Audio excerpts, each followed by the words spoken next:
Gallatin, it's right here. I mean, Gallatin, you've got like no time. I need you downstairs. If you know anyone in Gallatin, call them right now. Tell them to get down to their basement now. They'd have little to no time. A large tornado is coming their way and coming their way very, very quickly. I want to tracking mode though. Can we show that? Keep that. Oh, there it is. You saw it again. If you guys can bring that again to the smaller side, because I want to get into tracking because that's a large tornado on the ground and want to make sure people know where this is heading because I'm really worried for folks here.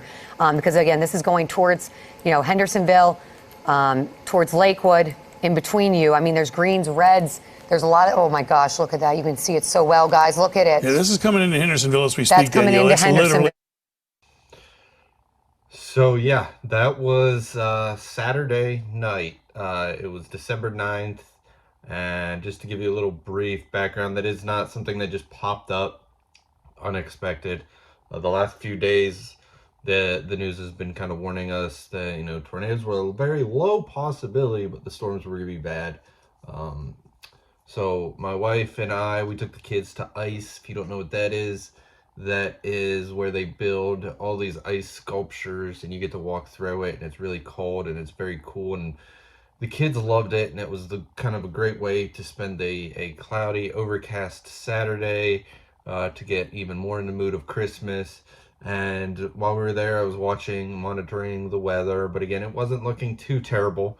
And then later we left. We were going to go over to Aubrey Mills and go to the Lego store and do a little shopping, but we decided not to, and we left and we went home. So I live about 40 minutes away from Nashville, 30 to 40 minutes northeast of Nashville, and we are so lucky we left when we did because that was the direct path of the entire storm. It ended up going right over Aubrey Mills, all the way on the highway that we take, all the way back basically to Gallatin.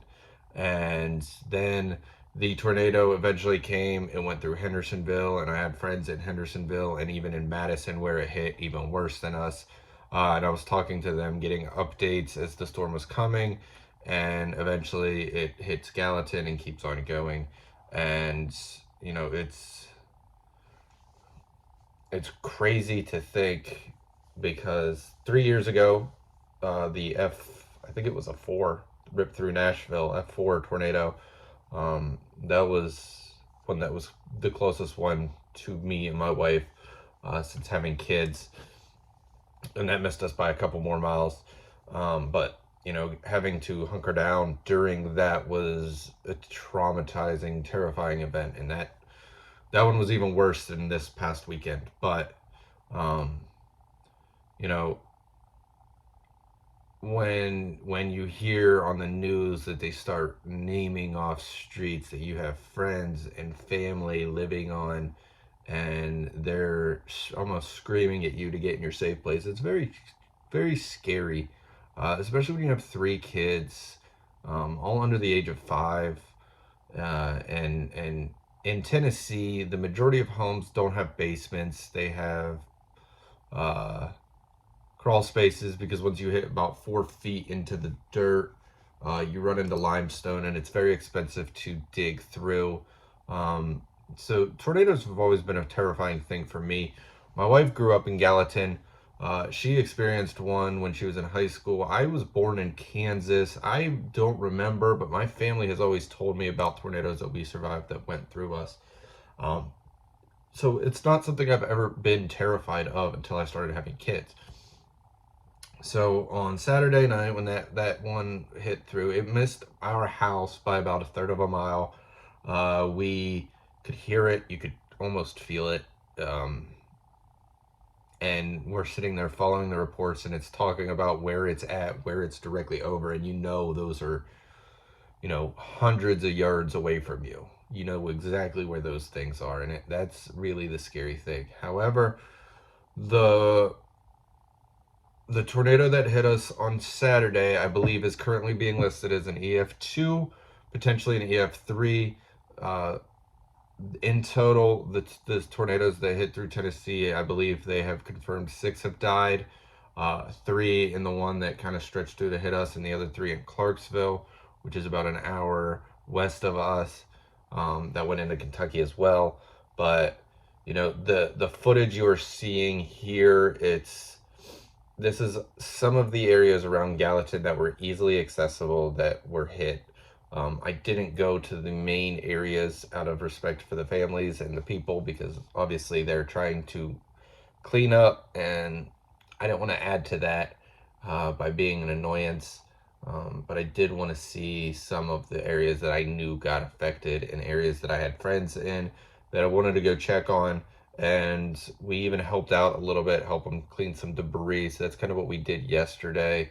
Um, but ultimately, it doesn't feel right, because one family, two people is not really a whole lot of effect or a lot of help. Even though we did help, it was nice to do. It just feels like we wish we could do more. So we're gonna still try to find other ways to do more. And I guess having kids, it really sets you up to look at things differently, because I never looked at things like this before I had kids. So luckily we are all safe. We didn't have much damage. We found some stuff kind of thrown through our yard, all that stuff, but it's not like we had roofing torn off or anything like that. Um, it's just, it was a really, really weird weekend. We had big plans. I had a lot of big plans to build Lego, and obviously I talk on this channel about Lego and everything like that, but I just wanted to kind of give all of you an update, because I know it's kind of making news. But it was a scary situation. My kids, being that all three are under 5, they handled it like champions. My wife did great. Our cats, it was like our cats were trained. They ran right into the closet, into the center of the house. So luckily we had a lot of time to prepare for it. It wasn't at 2 or 3 in the morning. It was just before dinner time. So we got very lucky, and we feel very blessed, and we just ask that y'all continue to pray for our community. And Gallatin, we will be back. I know we will. It's great seeing everybody come together and pull together to help people out, people in need. So I just wanted to give y'all a brief update. We'll be back to our regular uploads tomorrow. But for now, just like I said, I just wanted to give you an update. So thank y'all for your very, very kind words. And yeah, I guess we'll see you tomorrow. Have a great day, and as always, stay creative, and thank the Lord for being blessed.